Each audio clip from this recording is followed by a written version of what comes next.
ये सांकेतिक रूप से हम लोग यहाँ पर आके बैठे हैं। कल यहाँ सुंदरकांड का हम लोग पाठ करेंगे। वहाँ पर ये जो यहाँ गतिविधियाँ हो रही हैं, ये जिस प्रकार से लुलु मॉल जो है लव जिहाद का एक अड्डा है।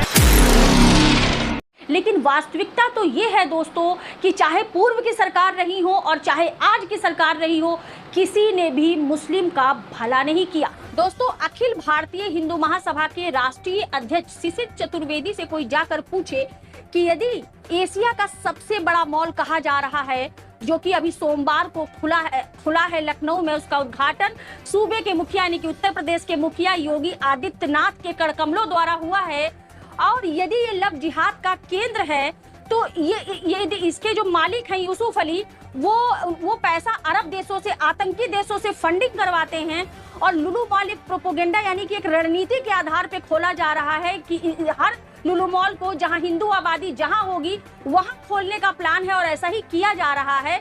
सिर्फ और सिर्फ लव जिहाद का केंद्र बनाने के लिए किया जा रहा है, और यहाँ सबसे ज्यादा कर्मचारी जो मुस्लिम हैं उनको भर्ती किया जा रहा है, और केवल 20% हिंदू रखे जा रहे हैं। लेकिन 4 PM पे एक संपादक जो है संजय सिंह जब कल लुलु मॉल पहुंचे तो वास्तविकता तो कुछ और ही है। उन्होंने करीब 2 घंटे जाकर के इस मॉल को दिया, वहां के कर्मचारियों से रूबरू हुए, उनसे प्रॉपर वार्तालाप किया, अपना परिचय दिया। तो दोस्तों, 50 कर्मचारी में से कम 40 से ज्यादा कर्मचारी हिंदू निकले। जी हाँ, ध्यान से सुनिए, 40 से ज्यादा कर्मचारी हिंदू निकले। तो फिर व्हाट्सएप पे ये मैसेज क्यों प्रॉपर वायरल हो रहा है कि ये जो मॉल है ये नीति के तहत खोला जा रहा है, कि जो है इस्लामिक धर्म को मजबूत करने के लिए और जो है हिंदुस्तान में ही हिंदुओं को कमजोर करने के लिए। व्हाट्सएप पे संजय सिंह ने बताया कि उनके व्हाट्सएप पे इस तरह के कई ग्रुपों से मैसेज आ रहे हैं, तो ऐसा क्यों इस तरह का प्रोपोगेंडा फैलाया जाए। और मेरी सबसे बड़ी बात ये है कि ये सारा कुछ लखनऊ, उत्तर प्रदेश की राजधानी लखनऊ के अंदर यानी कि योगी जी के गढ़ में होता रहा।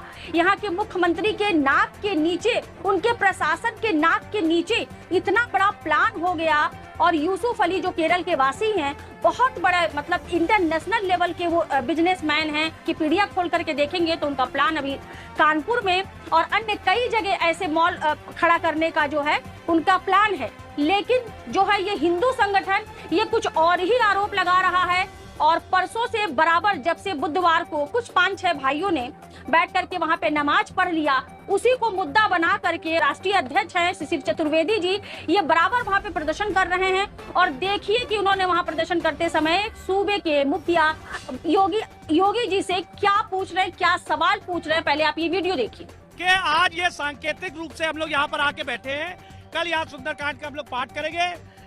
वहाँ पर ये जो यहाँ गतिविधियाँ हो रही हैं, ये जिस प्रकार से लुलु मॉल जो है लव जिहाद का एक अड्डा है, और इसके बारे में लगातार सोशल मीडिया साइटों पे भी चल रही।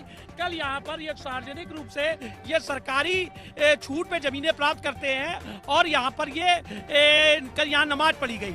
तो जब योगी सरकार लगातार ये कहती आ रही है कि हम किसी भी सार्वजनिक स्थल पर नमाज पूजा पाठ नहीं होने देंगे, तो यहाँ कैसे नमाज पढ़ी गई। देखा कि वो बराबर कह रहे हैं कि ये मतलब सवाल के साथ साथ वो आरोप भी लगा रहे। योगी जी अब अपने ही द्वारा उद्घाटन किए गए लुलु मॉल के जो है भरम जाल यानी कि चक्रव्यूह में फंस गए हैं।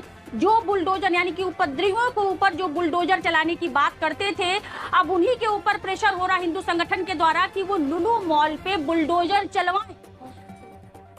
अंग्रेजी अखबार द टेलीग्राफ ने सुर्खी लगाई है कि लुलु मॉल में नफरत की राजनीति में घिरे योगी आदित्यनाथ। अखबार लिखता है कि योगी आदित्यनाथ ने इस मॉल का उद्घाटन सोमवार को किया था, लेकिन अब तो खुद इसे लेकर निशाने पर आ गए हैं।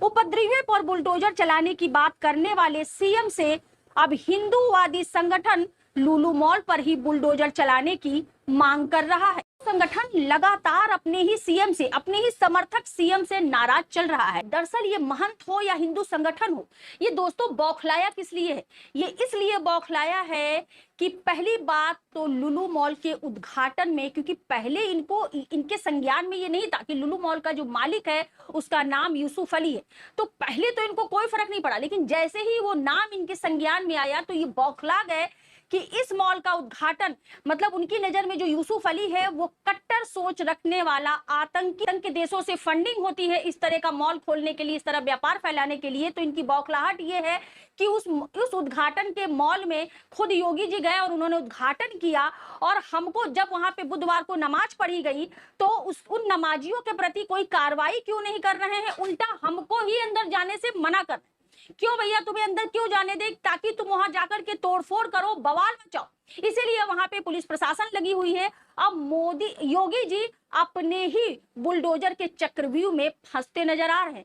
अब समझ नहीं आ रहा कि योगी जी इस अग्नि परीक्षा से, इस विकट परिस्थिति से निकलेंगे कैसे, क्योंकि आज से 5 साल पहले यूसुफ अली ने 2017 में जब ये लुलु मॉल का कॉन्ट्रैक्ट लेकर के, प्रपोजल लेकर के योगी जी से मिले थे, तो सुनिए कि उस समय यूसुफ अली ने क्या कहा।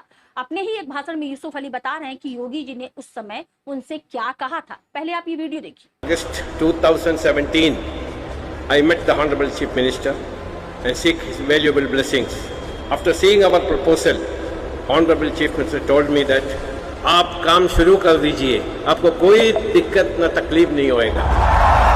तो देखा आपने कि उन्होंने कहा था कि जब वो प्रपोजल लेकर के आए थे तब योगी जी मुख्यमंत्री की कुर्सी पर आए ही थे, तो उन्होंने कहा था कि जी हाँ बिल्कुल आपको कोई परेशानी नहीं होगी, आप आइए और उत्तर प्रदेश की राजधानी में एशिया का सबसे बड़ा मॉल लुलु मॉल को बनाने का प्रपोजल डालिए, मुझे कोई परेशानी नहीं है और आपको भी किसी तरह की कोई परेशानी नहीं होगी, ये मेरा वादा है।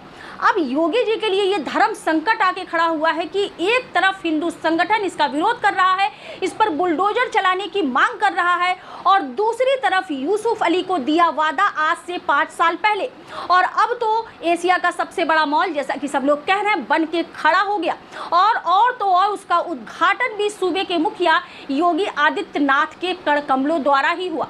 तो अब योगी जी इस परेशानी से कैसे निकलेंगे, ये तो अलग की बात है। सबसे बड़ा सवाल ये है कि कहा जाता है कि आज़ादी के बाद पूर्व की जो सरकारें थी उन्होंने मुस्लिम का तुष्टीकरण किया और जो है देश का सब कुछ उनको सौंप दिया, लेकिन वास्तविकता तो ये है दोस्तों कि चाहे पूर्व की सरकार रही हो और चाहे आज की सरकार रही हो, किसी ने भी मुस्लिम का भला नहीं किया, किसी ने भी मुस्लिमों को शिक्षित करने की कोशिश नहीं करी।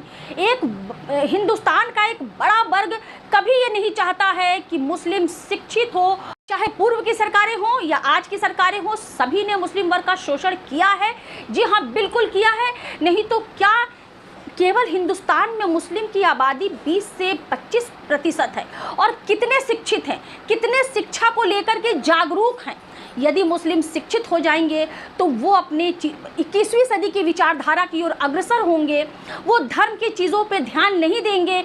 इसीलिए एक बड़ा वर्ग चाहता है कि मुस्लिम शिक्षित ना हो और उनको धर्म के नाम पे भड़काया जा सके, उनसे ऐसी गतिविधियां कराई जा सके जिनको हम आतंक का नाम दें। एक बड़ा सवाल है कि आखिर इस आज़ादी के बाद जो मुस्लिम रहे या आज़ादी की लड़ाई में क्या इन मुस्लिमों का खून नहीं बहा?